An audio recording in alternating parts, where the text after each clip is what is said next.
start with breakfast? Your spirit or your body? Gotham, take control of your city. Start by storming Blackgate and freeing the oppressed. The powerful will be ripped from their decadent nest and cast out into the cold. Courts will be convened. Spoils will be enjoyed. Blood will be shed. Theatrics, but the martial arts wasn't there. Now, see, that first scene where you guys were talking about the shaky cam and everything, I agree with you. I liked it for that first scene. I liked it, maybe you saw it through the eyes of Falcone, and you saw it through the eyes of these thugs who had no idea what was going on. The next time you saw a Batman fight, it should have been choreographed. Should have been on like Donkey Kong, man. Yeah, it should have been. How about the scene, though, where he's investigating the drugs in the Narrows, and the guy's in the bathroom, and he just gets his head into the mirror. Yeah. That whole scene. Especially when they don't know he's there, and he rises up in the background. What'd you guys think about the science of all the, Batman's lack of knowing all these, knowing the lack of science, how he relied on Lucius all the time? Obviously, it showed his technology where he got, everything from the Wayne Foundation. Lucius supposedly hid it, and then Bane found out where it was. That was another thing that bugged me about the movies, is that supposedly, applied sciences was put underground. No one was supposed to know where it was but Bruce and Lucius. But all of a sudden, Talia knew exactly where it was, and Bane knew exactly where it was. How? Who told them? Where'd they find it? Now, they were League of Shadows members. Yeah, but still, that doesn't, whatever. Anyway, that was a terrible idea to say, hey, it's all under lockdown. No one knows about it but me and you. Yeah, I think Lucius probably banged her too. But, Hey, baby, let me show you this. He's got some... And he talks in his sleep. Anyway, yeah, that's where I'm going to end that. I thought that was... Chris? He doesn't do a very good job of making him the detective that we all know he should be. There's no forensic tracking, really. There's no... mainly, for me, it's the crime scene investigation. He's flying by the seat of his pants in most of it. He knows who he's after almost immediately. Yeah. The investigation part was all on the mob. That was it. He just investigated the mob. Anytime... It was the gunshot in the wall. He didn't even have to investigate the mob, though. Everybody knew who was running it. No, and that's true. The entire city knew. The cops were corrupt. The judges were corrupt.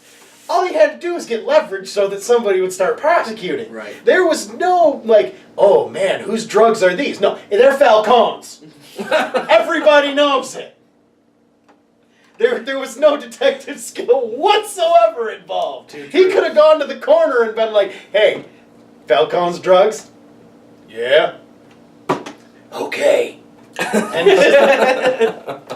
moved on. There was no real... He didn't have to go... There was no murder for him to go to the crime scene and look for fibers, for things that the police either overlooked or couldn't be bothered with, looking. I could have gone in The Dark Knight if you wanted to show detective skills, ending up in the room where the Joker killed the guy with the pencil. Oh, yeah. And going through that crime scene, being like, okay, this is where he is. The crime scene's closed off. He shows up at night and goes through. Okay, this pencil was, But that's why Batman got caught with his pants down by the Joker the whole time, because he underestimated him. Even it's kind of funny, because you could take that back to the end of Batman Begins, which had the best ending, if you ask my personal opinion in all three of them. When he's like, I'll look into it. Dude, you should have looked into that shit a lot quicker. Yeah. You know what I mean? And then when...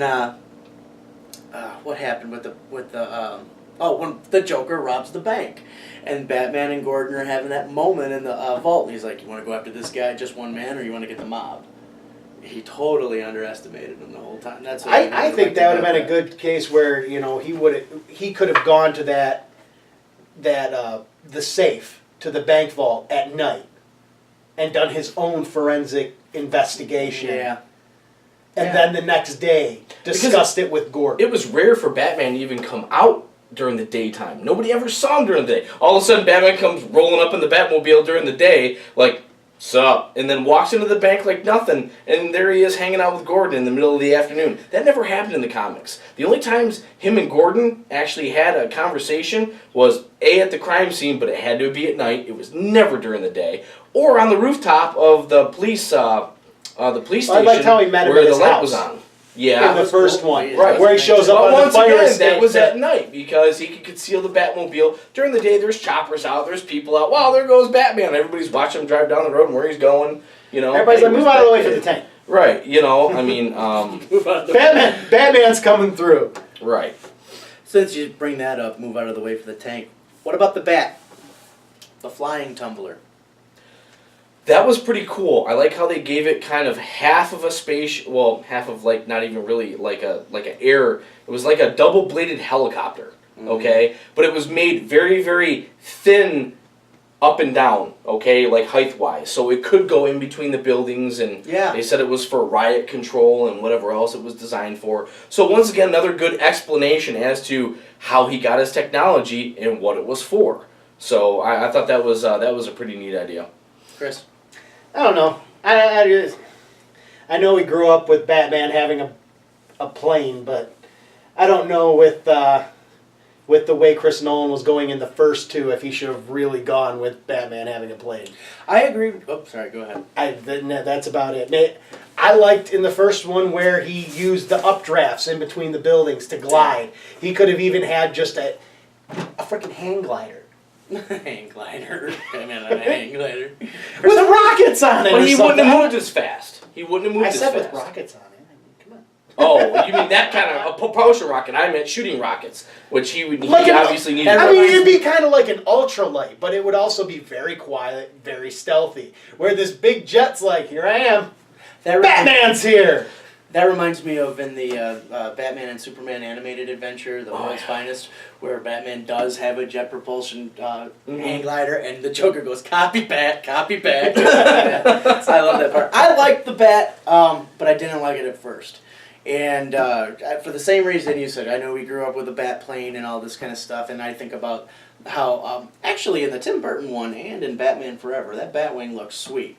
Yeah. I was glad that now being 3 years later since the movie was released and that I'm trying to make my peace with it, that damn movie made me hate the ending of The Dark Knight. That's another topic. But I'm glad he tried to give Batman something to fly with, and I was trying to understand what the hell why it was relevant. When you get the cops marching down towards Bane's army, the only thing Batman does really to help them out is he takes out those tumblers. Mm-hmm. He takes them out, and then all of a sudden it's on. They don't have tanks anymore, and then you see Talia running people down in one of the tumblers too. They put the plane in so he could get rid of the nuke at the end. This show's over.